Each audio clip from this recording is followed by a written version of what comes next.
এটা বলছে কি একটা আলমারিতে 560টি বই রাখা যায়।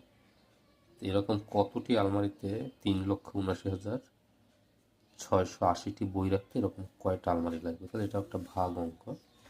কত বলছে 500 13 নম্বর অঙ্ক।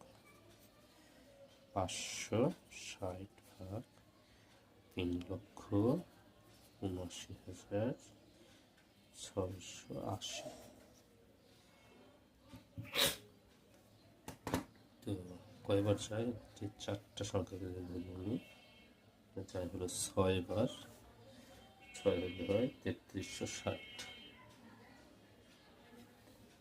3360 3360 কাটে ফেললো 6 3 4 নিয়ে আসি 8, যাই হলো 7 বার, হলো 4480।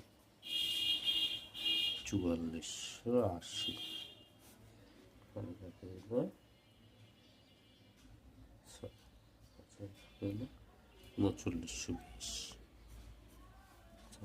হলো 3920। এরপর হলো 4 4 8, নিয়ে আসি 0, যাবে 8 বার, তাহলে হবে 4480 টাকা। অতএব কয়টি? 6-7-8টি আলমারি প্রয়োজন। ঠিক আছে।